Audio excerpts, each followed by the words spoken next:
how we can improve what we do in terms of psychology in the real world and benefit from the experiences of these highly successful and distinguished guests that we have. The moderator for the panel will be Ben Motz, and Ben Motz is the Director of Pedagogy in the department. He received his undergraduate degree here at IU, went to the West Coast to UCSD to do his graduate studies, and while he was there, he ended up in the real world. And he worked for a high-end marketing firm and began to see what psychology had to offer in the real world, quantitative skills, critical thinking skills, and so on. After a few years, he decided, I'm going to go back to Indiana and get my PhD. And so he returned, and he's been with us for a few years, and we're grateful for that. So with no further ado, Ben.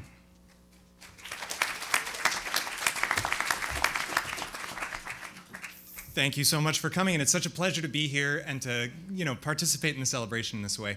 I want to start out by introducing the panelists, and then I'll give a brief introduction, and then we'll break it into some open discussion. I'm hoping that this can be one of the sessions where there really is a conversation going on, and especially considering that there's a number of people who might be curious about the real world for career reasons or even for training reasons. I wanted you to be able to ask questions of the panel after we get some conversation going.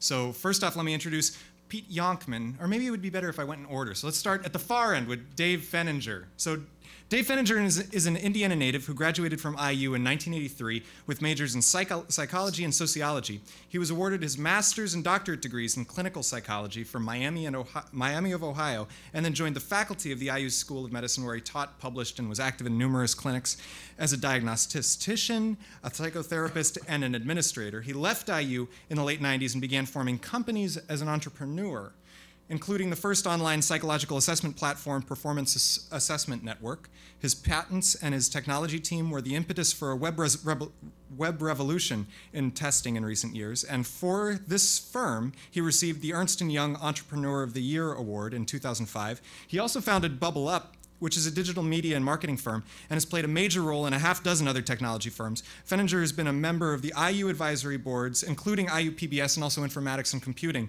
And he advises companies on strategy and pursues his interests in art and literature. He's sponsored book efforts. He lives in southwestern Michigan. Then there's Pete Yonkman. Pete Yonkman received his bachelor's degree from this department in 1995 and went on to receive a law degree from the IU Maurer School of Law in 1998. He's the executive vice president of strategic business units at Cook Group Incorporated, a medical device manufacturer, whose global headquarters are located here in Bloomington. And even as the executive vice president, rumor has it that his ascent up the corporate ladder at Cook is hardly complete. Pete joined Cook in 2001 as corporate counsel and as manager of its patent office, and was named president of Cook Urological Incorporated in August 2005. In 2007, he became executive vice president of sales and marketing before taking on his current role. He's been active on the IU Law School's Business Law Advisory Board and as a 2006 Hoosier Fellow in the Kelley School's Tobias Center for Leadership. Gosh, these guys are so accomplished. I'm not even halfway down the table. We've got more to come. So Skyler Place graduated from IU in 2010 with a double PhD in psychology and cognitive science. During his time here, he led one of the most popular studies among the undergraduate psychology subject pool. Students are still talking about this, you might remember it, wherein participants helped to code video recordings of speed dating interactions. I think they were in German, but even in spite of not being able to understand what was going on, it was like getting experiment credit for watching reality TV. Then, after a brief stint as a postdoc at the Institute for Quantitative Social Science at Harvard University, Skyler joined Cogito, with a rough G, Cogito Corporation, a Boston-based health technology company. Cogito is inventing the future of intuition by designing and building software systems that quantify, assess, and predict patterns in human communication. At Cogito, Skyler serves as the Senior Director of Product Research and Design, where he's responsible for overseeing both ongoing government-sponsored research grants and the translation of those efforts into commercial products. And lastly, Mary Czerwinski. So Mary Czerwinski is research manager of the VIBE group at Microsoft Research. That stands for Visualization and Interaction for Business and Entertainment. Her research focuses primarily on emotion tracking information worker task management, multitasking and awareness systems for individuals and groups. Her background is in visual attention multitasking, and she's applied this expertise to projects including how to use spatial memory to augment software coding and development, and how to monitor nonverbal communication to recover the structure of affect. She holds a PhD in cognitive psychology from IU Bloomington and remains connected with the university as a member of both the Psychological and Brain Sciences Advisory Board as well as the School of Informatics and Computing's Dean's Advisory Council. She was awarded the Association for Computing Machinery's SIG Chi Lifetime Service Award, was inducted into the Chi Academy, and became an ACM Distinguished Scientist in 2010. Join me in welcoming our distinguished panel. Thank you.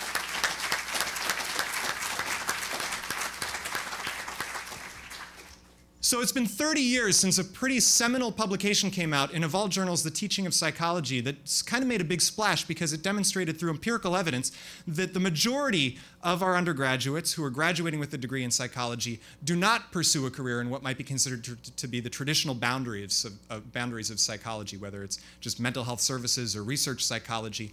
As an institution, we could be apologetic for this, and we could see this as a problem that we have with our field, that we're training people in psychology, but then they're going off and doing something else. An alternative approach to this is to celebrate it and to actually put people who do this on a pedestal like we've done here, and to explore how psychology as a training institution might be able to be contributing to the workforce in creative but also pretty relevant and maybe even important ways. So that's the impetus for this discussion. And I kind of want to turn it over to the panelists by starting with the opening question. So when you look back on your days as a student in psychology, and all of you have in one way graced the hallways of this building, what sorts of experiences have been particularly formative and useful as you pursue your degree in, as you pursue your current career in the real world? So if you could tell us a little bit about your current experiences in your career, and also what things you think back to in psychology, that'd be great. We'll start maybe with David. Well, there's a lot of things, obviously, in anybody's biography that sort of mix together and come together in one big river to create who you think you are at a given time. You know, it was 35 years ago for me or so when I was here, and I still have very vivid memories. It's part of the reason why I got re-engaged with the department at Linda Smith's invitation a few years ago to join the advisory board. I wanted to figure out what's happened to the discipline of psychology at a major research level since I left, and is there a role I could play to help facilitate those efforts. In the course of that interaction, I've got to see several old professors, and again, the memory wells just kind of get untapped under those kinds of conditions. So just off the cuff, though, working with Dick McFall, working with Linda Smith, working in the lab of John Bates. Those were huge experiences for me when I was between 18 and 22 years old. Dave Pisoni, too, I was also in his lab. They treated me like an adult with a decent head on my shoulders. You know, I started to get that idea that maybe I could contribute to some sort of adult enterprise. So that was really a developmental rite of passage for me. And not just this department either. Indiana University in the arts and sciences is so rich. Jazz course with David Baker probably is as important to me as anything in my life. It really was. But I had Karen Hansen and Alvin Rosenfeld and people like that. They're just international scholars for electives. That starts to create sort of, I guess, a personality and an approach to epistemology that's stuck with me ever since. Specifically relative to psychology, though, and what one learns in an institution like this that's carried forward, I always focus on a couple of things in particular. One is just what I hope is a deep understanding of probability. For me, probability is the master principle of reality, especially human reality. And an understanding of it allows us to appreciate and participate in so many things effectively, but more importantly, it allows us to not participate in things effectively. A knowledge of probability, the theory, the deep substrate, can keep you out of a lot of trouble. And somebody was just asking me in the career section earlier, what's affected your investment decisions? I said, well, knowledge of probability, knowledge of commons research. Psychology has a lot of very concrete things to offer a practitioner, whether you're a clinical psychologist like I used to be, or ultimately I became a CEO of a company. Those skills seem to transfer fairly readily. I was surprised. My colleague and co-founder of Performance Assessment Network, Reed Cleon, is here. We're a couple of psychologists that left, at a medical center setting, which is, I would call it quasi-academic. You sort of get beat up a lot, but you also contribute to some research. We left there to start this for-profit private sector company and didn't really look back. And the translation we found of our skills to a high-tech business setting was almost immediate, and we had a great deal of effectiveness, and it was because of that preparation that we were lucky enough to have as psychologists. Pete, you want to? Yeah, it's interesting.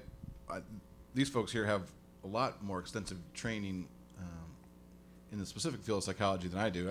I have an undergraduate degree. I also had an undergraduate degree in philosophy, and I always talk to our folks at Cook, and we talk about backgrounds and degrees and things, and I always say, with those undergraduate degrees, I'm just happy to have a job. I decided I better go to law school after that to find something practical I could do with my degrees. But it's an interesting question when you ask about what sort of shapes your thinking in the thought processes. And I sort of have I guess what would be considered sort of a classic liberal arts degree or liberal arts training, psychology, philosophy, and legal training. And it's given me I think, a unique perspective. I look back at my time here, and I used to have a naive sort of thought that things could be broken down into X's and O's, and you could figure out a strategy, and you could figure out how the world worked by sort of putting things down on paper and sort of working that through, and there was an equation that would come out the other end, and you could know how to answer that problem. And when I came here, I realized that was just fundamentally untrue. You have there's an understanding, I think, that came from here, this place, that the things are primarily a human endeavor, and they are not what you think they are at first. They're not just X's and O's. There's people behind every decision and every interaction, and their fears and their traumas and their sort of biases come through and all that. And to understand that and have an awareness of it, I think, has made me much more effective at understanding how groups of people interact and how to lead those groups and how to sort of understand what they're thinking and how they want to be motivated and go forward. So I think it's a unique complement of the philosophical background, the psychology background, and law. There's sort of different elements of it, but I have a real fondness for that training. Great. I think for me, as the most recent graduate, I can look back on yesterday, and I think one item that's been repeated over and over again today as I listen to the other speakers is the interdisciplinary nature of Indiana and how unique it is. And I can vouch that it remains unique, and it remains a very strong selling point of this program and of this department. I was a double PhD. I had 5 advisors on my committee and from 5 different areas. I was doing work in animal behavior, which I really didn't belong in, but they welcomed me with open arms. And I now work in a field where I spend all day talking to people from lots and lots of different disciplines. And that continues to be a very strong skill set and a skill set that I got from Indiana. On a more direct note, one of the things I think Indiana does really well that is really useful in all walks of life is forcing graduate students to give speeches and talk to people. And I can remember standing up at COG lunch my first year with Rich Schifrin and Linda Smith in the front row, terrified of what they might ask me, and realizing years later that it's a lot less terrifying out in the real world talking to clients than it is having Linda and Rich in the front row. So while graduate students hate that experience, it is exceptionally useful going forward. So please continue to ask really, really hard questions. It's so true. I think it's interesting, coming out in 1988 when I did into the field of human-computer interaction, it was the perfect time to have a very deep training from my professor, Rich Schifrin, and others around him in cognitive psychology. Think about it. Back then, there was one user in front of one screen looking at an organized set that they had to visually search through and memorize and learn.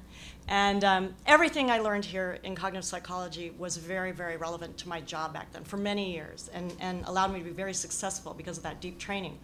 But beyond that, all of the advisors and teachers and mentors I had here were amazingly important to me in the end in my whole career, because at the end of the day, it was the paradigms that I'd learned in psychology that actually allowed me to face any difficult problem with a way to study it. And it was a way to study it that other people around me, because I was working with other disciplines, had no clue about. So I looked brilliant. I would say, throw implicit memory at this, or throw recall at this, or I would just come up with a new paradigm. And I'm being facetious about looking brilliant, but they really thought it was cool and creative that I had so many paradigms I could throw at things. And the other thing then was the statistical techniques. I'll laugh because Rob Nosofsky and I had a little understanding that I would never use multidimensional scaling ever in my life, so why should I have to learn this? And by hand, he made us do it by hand. And sure enough, it's like the one thing I use all the time in everything I do. So I really appreciate the deep learning in statistics as well. And yes, the speaking skills were incredible. So. Can I add to that? Yeah. The statistics part of it I think is interesting too, because when there are other areas of science that you study and you get statistics background, but the thing that I think I've gained from here was that the focus on biases and understanding what underlies the studies and where people are coming from and how they're thinking about it and why to be skeptical of certain studies, I think has been really beneficial, especially where I work in the medical device field. And data can sometimes not mean exactly what you think it means, and to understand how where they're coming from, I think has been really important. So with respect to the techniques that we're talking about and statistics and methods, I think that a lot of the people who are here in this building we have a luxury of being able to rely on these techniques and rely on the methods that we know and kind of hold up. But I want to come back to something you said before, Pete, that there is another element to being in business, and that's to know that maybe it's not always going to be so predictable, and there is going to be some degree of human behavior that's kind of unpredictable. How do you guys deal with, in the business world, needing to make decisions where you don't have the same luxury that we are all accustomed to of being able to do exhaustive research on a topic? Heuristics, I guess. Probability. Again, you, like everybody, and I think in our everyday lives, develop a set of behavioral heuristics based on the outcomes of behavioral forays that we've made previously. So in business, yeah, you have to make decisions either real time or very quickly, and we don't always have the benefit of all the data. Well, that's kind of true of science too, maybe to a little bit less degree. There's a little less urgency, but not much. I always thought they were rather parallel situations, and you have to improvise in science. You have to be creative to interpret your data. Doesn't interpret itself anyway. So the active creative intelligence behind the data is what I tried to emphasize as an executive. And it's hard to piece together what specific things you use from your training or your background in a given milieu, like a managerial one, but you can feel them coming through. And it's worth all of us pondering now that with, psychology's been the top undergraduate discipline for a generation now. More psychology majors coming out into the workforce than probably any other preparation as an undergraduate. So I think we're going to be witnessing the psychologicalization of the workforce in coming years. We already are.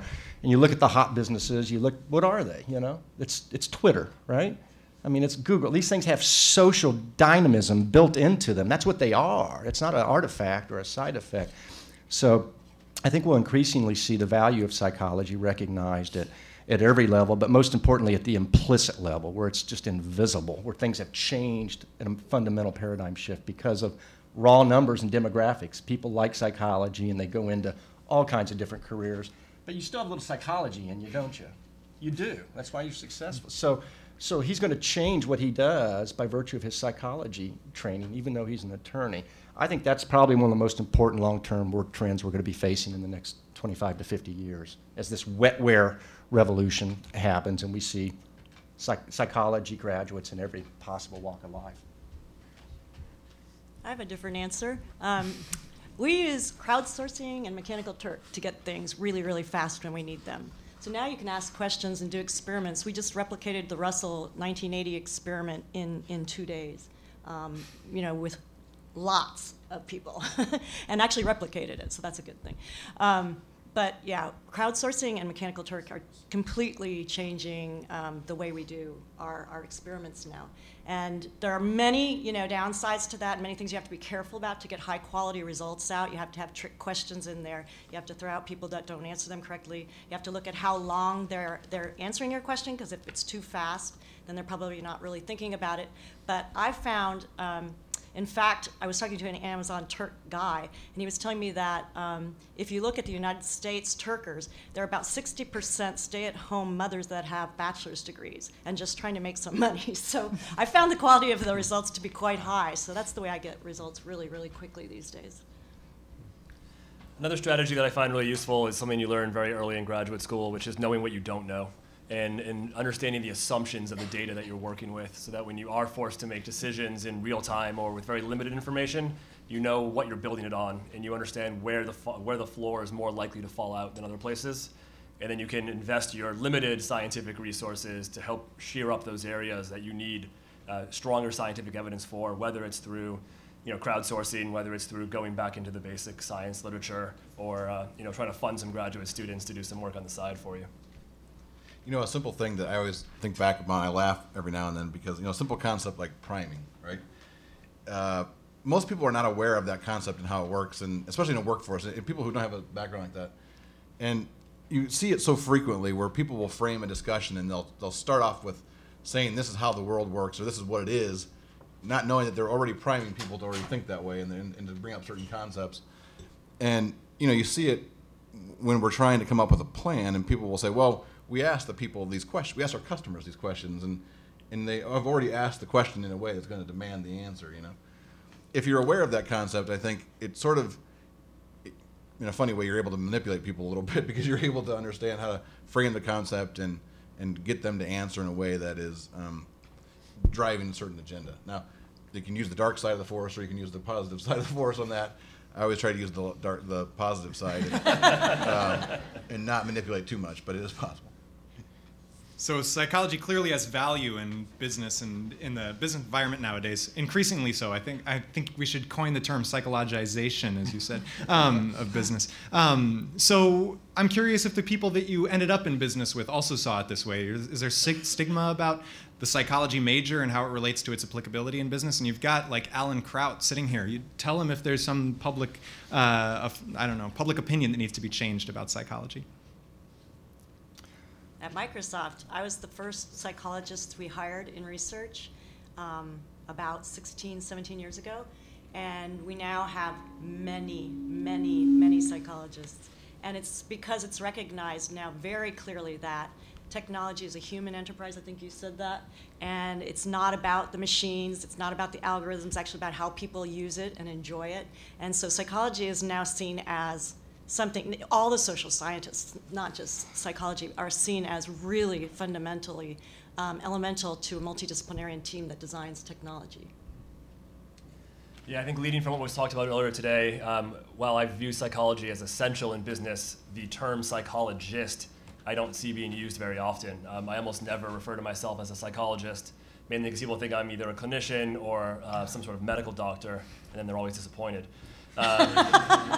But I think as we've talked about, this blending of psychology into so many other areas leads to the use of the core principles, the training, the research, the methodology across an enormous area, enormous range of topics and business areas, and I think that will just continue.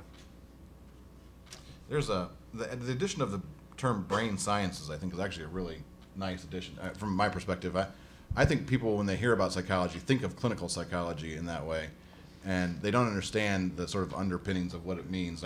So I think that there is a PR issue, I would say, in the general business world of people think if you come from a psychology background, they don't view it as a science background sometimes. They view it as a clinical background, and I think if they understood more that it was a brain science, I think that would be an easier road to explain.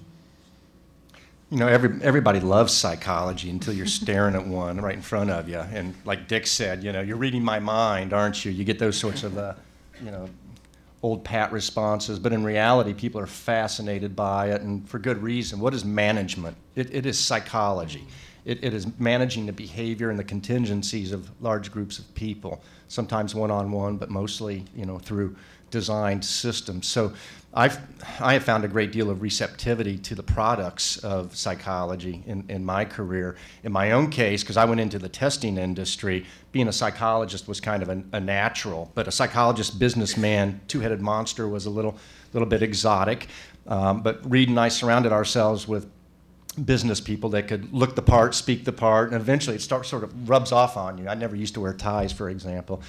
But I think there's an appreciation for what psychology can do. You know, one of the top problems in all of American business is traditionally premature loss of talent, so-called turnover. And the number one reason cited for years and years in surveys is, I hate my manager. The guy I'm working for is a bad psychologist, in other words, isn't giving me the contingencies or delivering to me the organizational security that I had desired. So I think there is a great receptivity to psychology and what it does and its methods, but it makes people nervous too. It's sort of like having a physician in a business too. I've seen that kind of situation, and they're looked at a little bit differently too. But I think it's becoming demystified. I don't think it's what it was 25 years ago. I think geeks love psychologists. So I'm going to ask you to pull out your crystal ball. We've established there's value, and we've established that it's becoming accepted that psychologists have a place at the table. So then when we get back together in 25 years for the 150th, and we have you all back and you're all super successful, super duper successful, I guess, then how will business have changed given the psychologization of the business landscape? What specific contributions do you think we might make? I'll start again, I guess. Well, I think we're going to see, as a result of this influx of psychological thinkers and scientists, we're going to see more of what we've seen in the last 5 years, which are Twitters and Facebooks. These things address urgent human needs for communication. It's right in the middle of what psychology does. So those kinds of companies are going to be hiring a lot of psychologists. And indeed, their very design, their reason for existence is psychology. So I think 25 years from now, we'll be looking at high tech primarily as a cognitive discipline. That will be the substrate of high technology. And of course, with the advances in neuroscience, I think we're on a pretty solid empirical platform there. I view it from a productivity standpoint. So I think in business, oftentimes you're figuring out how do we do more with less. And often people come at that from, like I said, sort of a non-human standpoint. They take it from well, if you organize structures this way or organizations this way. But if you think about what makes people productive or what enables them to be productive, it is what you say. So most of the time it's their feeling of, do they feel like they're part of the culture? Do they feel like they have a vision of what's happening? Those are very, have psychological underpinnings to them. If the more people understand it, the more productive people will come. I think you can increase productivity by treating people in a way that is, it has an awareness of the underlying psychological issues. Yeah, I think to combine those two thoughts, I think the digital aspect of the digitization of data and of life, both in communication and in productivity, is going to cause business to need someone to be able to not only analyze the data, but to understand what they've analyzed. And I think big data, an overused term, is already moving past the point of saying pure machine learning, hiring computer scientists can answer all my questions. I need a sociologist, I need a psychologist, I need a cognitive scientist to understand the human behavior that's within that data in order to know what questions to ask. What has 100 years of psychology research already taught us, because we now have too much data to be able to analyze in any sort of machine learning driven exclusive approach. I think most psychological signals will actually be analyzed automatically, and things are going to become very, very specific and personalized to you. Whether that be services that you're trying to get a hold of, or actually probably don't even have to ask, they probably come to you now, or healthcare needs or mental health needs. I think in all of those cases, psychological signals will be mostly analyzed automatically, and it's going to be very, very different. So I'm going to ask you a loaded question now that you've pulled, and maybe it shouldn't be loaded, but it's just an interesting question that I have no idea what the right answer is. You could go one way or the other, and it'll be cool. Is this where you ask us for a donation? Yeah. Haven't we already They done already that? have, yeah. So Tom Busey is here, and he's the associate chair. He's the director of our undergraduate curriculum committee. I'm curious if you think that the traditional psychology education that exists here at IU or in any department is preparing students well for the types of careers and the types of advances that you're describing, or if you think that there should be a change. So I say it's loaded because, like, if you say yes, then it could be the case that, are we changing our major so that we're accommodating the workforce that I don't know, maybe the majority of students are going into, but we might be disadvantaging traditional psychology? Or do you think no, and what we do just happens to work out such that we're making great contributions as it is? So should we change our curriculum? You better have big data analysis in your curriculum. I wish I had been trained in that. That's a really different thing. And yeah, the tools are very different now too. The programming languages that you use now for analysis are really different. And they're changing all the time though. So that's one of the problems is how do you learn enough computer science that you can keep up with the tools changing all the time? But big data, definitely we need to start teaching that. Yeah, I'm going to echo that. I think augmenting statistics with basic programming should be a requirement in undergraduate. I think we are in a post-SPSS world now for psychology, and we have to accept it. And learning R or learning Python or learning whatever it is that is trendy, and if you've learned it once, you can learn it again. But SPSS will not teach you how to learn those languages. I recall my time here as being sort of similar to my law school experience. It was a very solitary learning experience.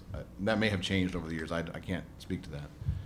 But if you look at the way business schools are working or the way businesses are running, so if most people leave psychology undergraduate and go out into the business world or some other degree, there's it's very community based and it's very teamwork based, and the learning is very sort of teamwork based. So I don't know if that's happening. I think that really needs to happen. I think that from education in general, people aren't really tasked with, we have an assignment for you and you need to go work and figure out that assignment. It's much more, we have a task, we need you to work with these 12 people to help that assignment become reality. And I don't remember that from my education here, but that may have changed over time. That's a great point. I'd like to second that point. I mean, most of work is done in groups. I think regardless of the setting, groups with talented individuals are the best groups, but still the product comes from a group as part of a group process. And I think my psychology study was a bit more on the individualist side. I don't remember many group projects that had to be completed qua group. I don't even like doing things in group formats either, but it's important and it's there, and we need to educate people on it. I don't know, exposure to a business class, of course, I complained about that 5 years ago when you all started a business psychology class, so bravo, I think it's been popular too. Exposure to informatics and programming preferably, but definitely a survey course in the world of informatics and human-computer interaction. I think we're at the point where that probably needs to be part of the general curriculum for everybody. And then I'd like to see a little bit more in the way of industrial, organizational / business psychology represented in this specific department. There are other departments that specialize in that, but that's one area where we've been traditionally kind of weak, and yet there's great careers there and a number of interesting things people do with those degrees from Purdue or what have you. But overall, no, I was quite satisfied 35 years ago with the curriculum. What I've seen in the last couple of years being on the advisory board is even more exciting because there's so much more to offer. Skyler, I'm going to turn to you. So you're the most recent out. Yep. You like your job? Love it. So why? So I'm an outlier, I think. I'm one of the lucky few who found a company whose dissertation directly relates to what I do every day. So I got lucky. I left IU. I did a postdoc briefly. I worked with some people at the Media Lab, and they founded a company that I was able to get in at a very early stage. So on a daily basis, I get to do a combination of basic science, basic research, and work with brilliant people in other fields. And I still get to write grants, which is a bizarre sort of combination to be a principal investigator and a manager simultaneously. But is that common? I'm going to stop you. So is that common for the rest of you? So do you find that there are grant writing and research projects that happen in your fields and in the businesses that you've worked with? So definitely Microsoft. I don't write grants. I don't have to write grants. Okay, yeah, you give grants. It's a startup versus Microsoft. Appeals for government money beyond grants? Yeah, sure. I mean, my business in the medical field, in the medical device field, we're working with people who have received grants or who are seeking grants, or we ourselves are seeking grants. So it's a big part of what we do. I don't do it personally, but it's a core function of our business. Yeah, our company succeeded largely because Reed Cleon back here and I, we're good writers because we've been through the APA style gauntlet so many times. And Wait, that has applicability in the business world. well, I'm when you're responding to a 300-page government RFP, for just a multinational application, they're extremely technical, and you have to be able to kind of prepare in that language. And I came out of here as an undergraduate able to do that because of all the papers that Linda made me write and Jack Bates and the adherence to the style. So very concrete sort of things that transfer directly to activity. I want more. So do you? I want more of. Do you like your jobs, and what experiences are fulfilling in your jobs? I love my job. Just recently, I was actually flattened. My org was flattened. We don't have research area managers anymore, where I had multiple groups underneath me, and I really didn't get a chance to do much research. I got to do some research, but not a lot. So I went from an organization of like 36 people down to 9. And all my managers came out from underneath me, and it has been fantastic. Now I get up every day. I'm so excited to do actual research. I spend very little time micromanaging anyone. My team is extraordinarily good at what they do, and so the thing I love about my job more than anything is I don't have to just work within my group. I get to work with many, many other groups in Microsoft Research, and we're like the biggest computer science lab in the world, or in the country for sure. And so I get to work with people in hardware and sensing and machine learning, in design, in graphics, you name it, and it's just so much fun to work with those different kinds of people. And we do things that a small group of people just like me could never do on their own. You just couldn't do it. So that's why I love coming to work every day. I always think, I talk about the degrees I have, and I'm sort of an expert in not using my degrees. And I don't use any of them today. But one of the things that I think attracted me to a liberal arts background was that is to be able to learn and learn from a lot of really great people in a lot of different areas.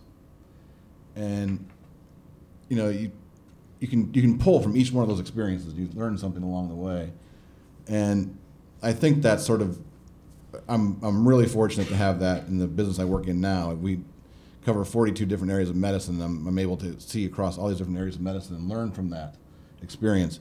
But I think that's something as a student, and if you go into whatever the business is, to take advantage of that and to take advantage of the ability to learn from really great people. You will get that no matter what industry you're in or what business you're in. And I think that's something that I learned coming from this school, but also just from Indiana in general. I'm not currently attached anywhere, so I like what I'm doing. Okay, so we talked about stigma, about psychology in business. I want to kind of turn it the other way. So even if nobody wants to admit it, there's definitely an arrogance about people who are in the ivory tower that they are doing the most intellectual work that could possibly be done. And maybe that's totally justified here at Indiana. But regardless, maybe there's less cerebral stuff going on in the business world. I want to just ask, can you comment on the accuracy or maybe inaccuracy of that statement? I think it's inaccurate. Like so many straw men, most of the psychologists that are academically based that I know are very sophisticated people. They get out once in a while, So I just think that insularity, ivory tower accusation's a little bit overdone. I think they're erudite people by definition. At the same time, business folks are a lot more sophisticated than the stereotype of the academic perspective on business might be. And again, I don't know to what extent academicians really hold those kinds of stereotypes anymore. Plenty of clodheads out there, but there's plenty of clodhead faculty in the United States too, if we have to be honest about it. But it's distributed on a curve. You're just as likely to find brilliant, imaginative, brave people in business as you are anywhere else. That's true. Some of the smartest people I've ever met have both been here and at Microsoft and other companies I've worked in. There are people who just have that urge to be entrepreneurial, and they just can't stay in school. They're amazingly well-read. In fact, probably more well-read than if they'd gone to university, because they're reading so many diverse things. And these people do extraordinary things that maybe an academic might feel a little more uncomfortable to do. But that's just what drives them. It's kind of an adrenaline thing. But they're very, very smart, scary smart sometimes. So, and I don't believe that academics believe that anyway, but that's my take, is there are some scary smart people out there in the business world.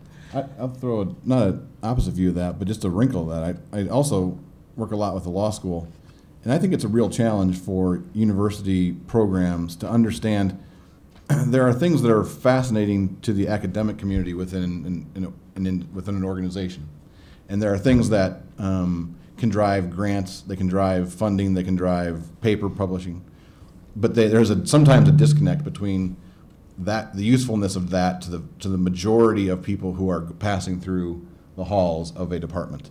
The School of Music struggles with that. At some level there has to be a acknowledgement of what are we training these folks to do, and what are we going to put our time and money and efforts on to help them succeed in life, or is it because it's interesting to us? Now that's true in business as well. We have the same challenges of trying to train people as we go through. So I would put that as I have no direct knowledge of that here. I'm just saying it can be in academics a challenge to bridge that gap. Yeah, I think one of the interesting dynamics has to do with risks and freedom. And in academics, you have oftentimes a lot of freedom to pick your own topics, but a lot of risk associated with picking things that are associated with funding norms, of course.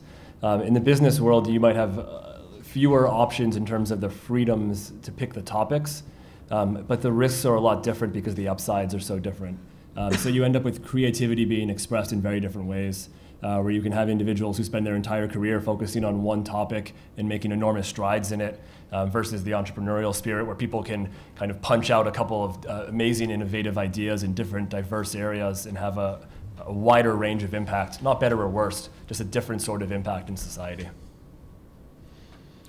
I think I'd go a little further and just argue that at the most abstract level, the principles that underlie successful business and the principles that underlie science are one and the same, because they're careful observation, or you've got to play well with others. I'm not aware of any scientist in the last 500 years, that sort of invented something major on their own. You have to be able to do it in collaboration with colleagues. Trial and error, controlled experiment, pilot. People just don't go out and just do things chaotically or randomly.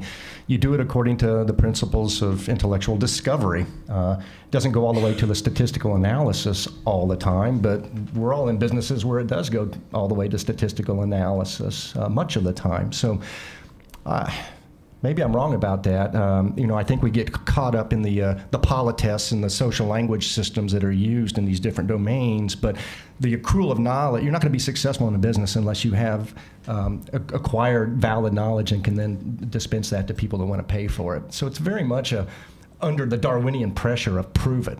If you don't, you're dead. So I want to pursue that, actually. So did you know that this was the sort of application that you wanted to make of the stuff that you were learning here in the department? Was there a day when you decided, I want to be in business and apply this and commercialize the sort of things that I'm interested in? Or did you fall into it? I'm curious how this happened to you, how you went from being a student here to...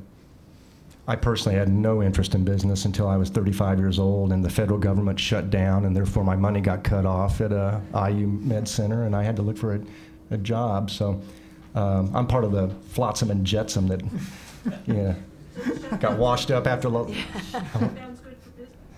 You will see talented federal employees leaving and starting their own businesses. So yeah, there is going to be a silver lining there, because they won't put up with that crap. They can go somewhere else. I really had no interest in business per se, but I had many lab mates before me that had gone into applied research labs and told me, it wasn't that bad of a thing. And then there was a two-body problem that I had to deal with. So instead of taking a postdoc, I did go into an applied research lab. And I remember the first week going into the Morristown Bell Labs library and taking out 16 books on human-computer interaction and just taking them all to my office and reading them all, because I really had to kind of reinvent myself a little bit. But as I had said earlier, being a cognitive psychologist was a perfect mapping to that job. So it actually all worked out just fine. And I've been able to keep my feet in academia and research all along the way of my career. So it worked out just fine. And I see people move back and forth all the time. So for you graduate students out there, know that your path isn't just one straight line. It moves all over the place. You're never just going to be in one particular job type. It's going to morph, it's going to morph, and it's going to morph based on what life throws at you. So don't feel like this one decision you have to make it's got to be this or that, because life works out in the end. Just do something you love. Yeah, so I came to graduate school knowing that I didn't want to be a professor, and had sort of an interesting pathway of finding a program and an advisor who was accepting of that idea. But I come out of undergraduate as a computer science major, was interviewing for a job at a defense contractor company doing decision-making of terrorist networks. This is 2004, post 9/11. And I was interviewing with an MIT PhD in cognitive science, and I was saying, okay, I want your job. How do I get your job? I want to be the one making the research decisions, designing the programs, working with the federal government. And he said, well, come here and write code for 5 years, because you don't want to go off and get a PhD. And I took that exactly the opposite of what he meant, and I didn't take the job, and I came to Indiana and got a PhD. And I think the message is definitely there, that you don't have one path, and if you're a graduate student, it does not by definition mean that you have to be a professor, even if it's the world that you live in during that time period. And there's lots of opportunities at any time to go back and forth. And I'm lucky enough to be able to kind of do a little bit of both, because I still work very closely with academic partners and with federal grant dollars. I thought I was going to be a politician. I don't know why I thought. I'm glad I didn't do that.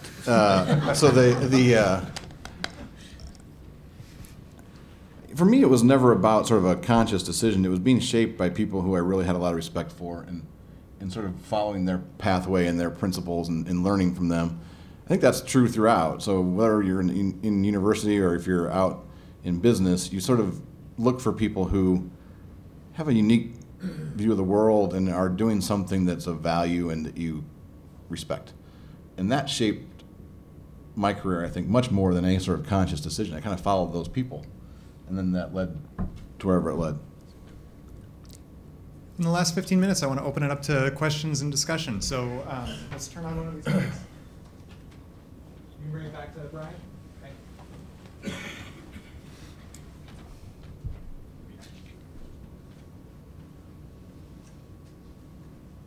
Thank you for that extremely informative and fascinating discussion. We train many undergraduate psychology majors here. Over 1,000 are in the program at a given time. For a person getting a bachelor's degree, what would you look for in terms of kind of a constellation of experiences and academic training that would be kind of your ideal candidate at that level, the bachelor's level, not the doctorate level? Yeah, we were just talking about this at lunch, so I can touch on a couple of bullet points, and then I'll let other people jump on them. I think the two items that jumped out for us, so working in high tech, I hire both individuals from quantitative backgrounds as well as more traditional psychology backgrounds at the undergraduate level. And if you're on the quantitative side, it really is experience with R, with Python, with the programming languages. It's, like I said, it's no longer SPSS. However, if you are not a quantitative psychologist, being able to have strong writing and analytical skills is exceptionally important. So being able to have ideas, to express them clearly, and be able to explain them to people outside of your specialty or your discipline. Okay, this is actually a related question on the undergraduate training. So almost everybody that I know who got either a bachelor's degree or a graduate degree in psychology and is not in academia are in fact in tech, okay? That's where they are in some way or another. Might be, you know, business to business kinds of things, or might be related to psychology. But neither the administration at this university, in terms of the deans or whatever, or us even in terms of our undergraduate program, play up that relation. When people are thinking about translational research, they're thinking always into, you know, direct services of some kind, and not into, maybe this relates to what David said, if we had human factors here, other kinds of things, thinking into the sort of broader reach of all that we know. And so I would, at an undergraduate level, like to think about, one, how you could make undergraduates know, and two, how you could offer something enticing that would bring them to that. Since I think they come because we're interesting, because these are fundamentally interesting questions, not to learn R, but if we could get them there. I know that HCI and design classes at the undergraduate level, we have them at University of Washington, are amazingly popular. And the way they've been taught is you have kind of like at the end, you have maybe 3 or 4 week kind of garage project time where you actually build something, you prototype it, you design it, you have to have all the disciplines kind of working together on it, and then you present it, and it's enormously popular, and really cool things come out of it. It gets them excited. You might be able to incorporate statistics because they have to run a user study and whatnot. So I don't know if you could teach R in that time frame, but certainly to show them that this is what the thrill of designing something is. It actually makes people really excited. What you said was interesting. I think people come here because they're curious, and the people who stick with it are the people who are really they're beyond Psych 101. They're curious about the answers to some of those questions. I would have really valued partnerships that would allow you to apply that training in partnership with the School of Informatics or the business school or the law school or any of those things where you can kind of see how they work together in the real world, for lack of a better term. I don't know if that's right, but to see how the combination of the two, which I think is really interesting. Those types of things would be of interest to students. I've advocated in the advisory council for several years for more career guidance, and we've been doing more, but I think there's still room for almost a fundamental rethink. I mean, we didn't know until recently what our undergraduate students, once they graduated, what they ended up doing. Unless you went to graduate school, you're lost in the mists of time. And that's the wrong answer. Business knows where every graduate that's ever come out of there is, and they can get a hold of them and they can shake them down for money, love, whatever. We need to learn how to do that, and part of the project has been wagging our own tail. That's the metaphor I always use, that we generate more revenue than any other arts and sciences department, I think, or number 2 or something. I think we're number 1. We produce more graduates than any other school and university. So I think students would do well to see us mature into a level that's commensurate with where the discipline is. 125 years of science is a lot of science. We don't need to be apologetic about anything. We don't need to call ourselves a science. We are a science, so why do we need to call ourselves that? I just think there's intangibles like that filter through the hallway that matter as much as a specific curriculum design does, and it's more about carriage than anything. Yeah, I think that the two ideas are spot on. So I think it's a combination of networking with alumni and networking with peers at the university between informatics and business. We've had a lot of very interesting and informative discussion about undergraduate education especially, but I haven't heard the word online yet. What's the business world's opinion on online education? Well, they're interested in it for the obvious efficiencies that the online platforms have brought to other disciplines that they use every day. So they know which way the wind blows. I think there are the same kind of validity issues of delivery concern them, as do the people in this room, teachers and professors. So can we deliver high quality education with high fidelity online? My sense is yes, but I still think it's an open question in the minds of many executives and many academics. Do we have to answer that question eventually? Yeah, we do, and hopefully it'll be research-based set of answers that we derive.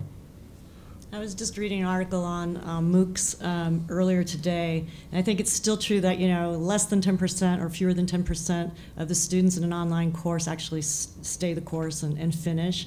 And they're just starting to figure out the little things that you can do to keep a student. I've been speaking to some people who have actually been teaching these courses, and it's little things like giving people congratulatory notifications when they finish a segment of homework, and telling them, actually one guy actually is showing funny pictures, like, if you want to see a funny picture again, come back after this homework. And it's just silly the things that they're doing to keep people and rope them in, but it's giving them little enticements and some congratulatory remarks that seems to be keeping them going. And then it's the reverse class where you meet to actually do the homework. You watch the lectures offline. That seems to be really working. So I think we're just this year we're starting to figure out what some things are that work in MOOCs. I think we have a long, long way to go. The vast majority of people that we hire are in their 20s, I would say, just because the way the rotation works. I think our expectation is we just sort of assume that's the way it will be. And not that it will be online. Sometimes people think online and they think Phoenix University or they think something else. But I sort of suspect the level of quality of education that you're providing, whatever medium you use for that, will need to be more efficient than what it is today.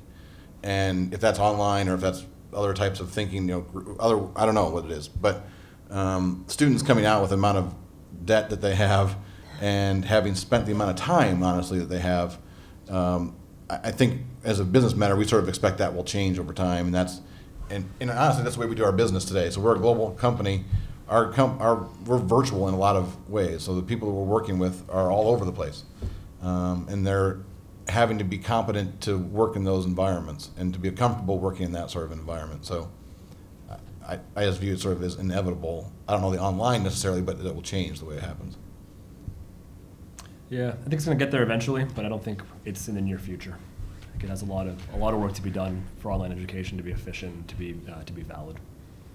Would it ever be successful as a hybrid approach, do you guys think? Where it's intelligently interfaced with live activity and more traditional classroom? I mean, if I was going to bet, I'd bet on the hybrid model rather than online alone. But we have another question back there. I have I guess, looking for advice, I guess, as an old graduate, 20 years out of the program, who's looking to come back, mainly to hang out with my son, but come back to IU, get a PhD. I'm in education. I like to be in something that is learning, memory-based, but from your perspective as successful business people, I'm just trying to get more brainstorming ideas of what to, at 45, I can't, spend 10 years. I just want to, I love being here, but I want to, get bang for the buck and get something specific and something I can really dig into that you think is worthwhile for someone in education.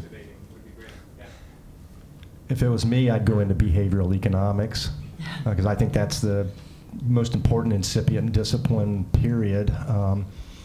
We have economic problems and difficulty profiling risky behavior in this country, and there's some top people, top researchers internationally based here where you could really access some pretty special teaching.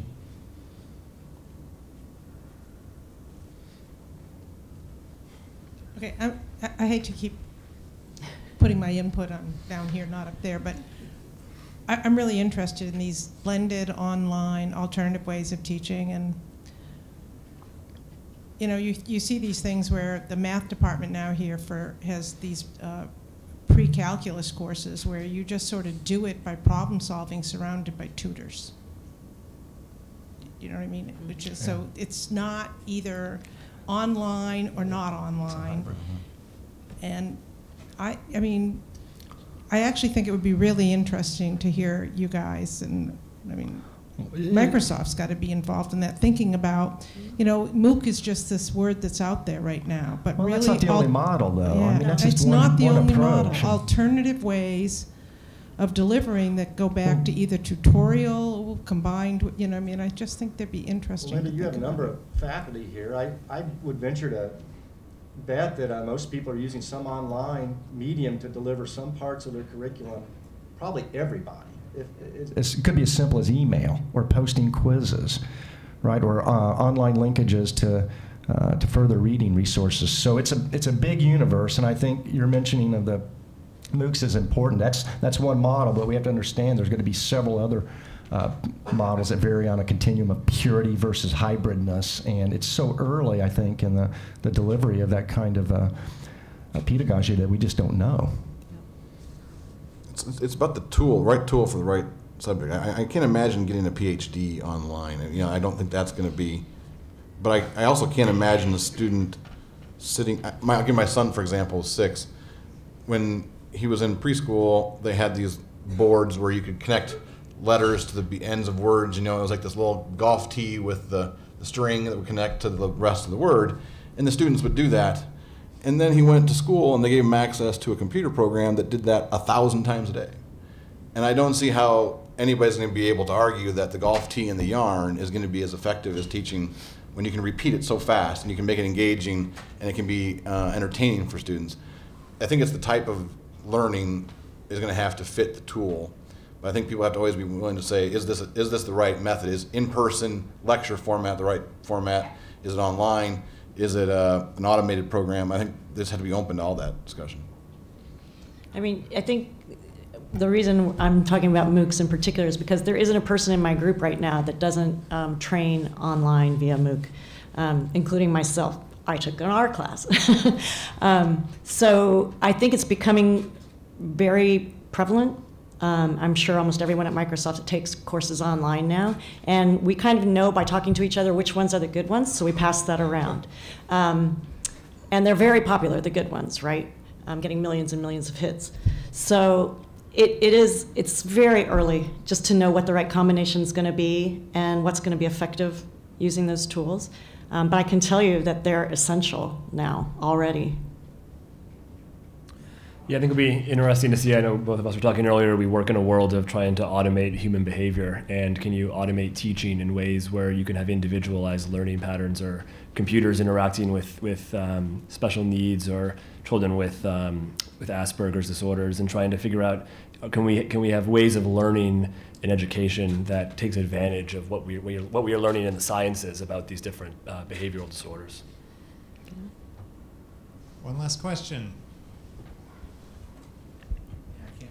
The reason I asked my question, the reason it occurred to me, is when you were having discussion about how important it was to have people learn in groups and the group approach, which seems, and I'm expressing my bias here, to be a big challenge for online, to rely too much online and then also have the ability to interact with people and continue that. That seems to be a challenge, and that's what popped into my mind when I heard you all promoting the ability to work in groups. You know, there is a major group feature in most of these courses. It's kind of surprising. So when I took the art course, there were people taking the course with me from all over the world. There were 27 of us. And people were up at all different kinds of days, at all different times of the day, taking the course with each other. There was chat. There was a lot of chat. But I do think you're right that the essential coordination cues that you need, the social cues that you need to work together on projects, are totally missing from that environment. So I don't know how we could improve the environments to have richer social cues, or if that's even the right model. Maybe the mixed model is the way to go for this, so you do group projects together or something like that. Yeah, I agree with you. I'll give you an example, though. I think it's becoming more rare, at least in my business. Okay, so we have 10,000 employees globally, and that's compared to Microsoft, it's a division. It's one of the divisions. But it's rare when I am probably dealing face to face on issues. It's more common to be on a phone, on a webcast, on Skype, than it is to be all of us in the same room talking on an issue. Yeah. It's just not the way it is anymore. So that dynamic, and what's funny is when you feel some people who are not comfortable with technology will come into that environment, and you miss a lot of really valuable information from them because they don't know how to use that technology. They don't know the social cues to use when you're on Skype and you're on a webcast and you've got 12 different people on there. So I don't know, I think people have to learn the skills to do that. There may be content specificity too. I can imagine taking an online course in a specific programming language and having pretty good fidelity to the content. On the other hand, when I was hiring managers, you're hiring a representative and a psychologist. Essentially, you want a sophisticated person if they're going to be touching customers, customer facing. As we used to say, it's nice to have a personality attached to the programming skills. So I don't know that you get that if you matriculate through a fully online program. Seems to me that the enriching milieu of the traditional university is in part about shaping successful human beings and not walking skill sets. And when I think of the success of our company, it was equal measure both. We had great technology and science behind what we did, but we brought panache, some excitement to an industry, and we were able to get conversations that went somewhere in terms of business. And it was really that latter half was every bit as important as the technological platform. So we looked for people that had that kind of educational preparation where they could represent us with deep context and not just surface skill representation. Well, I'd like you to join me in thanking our panel. Thank you so much.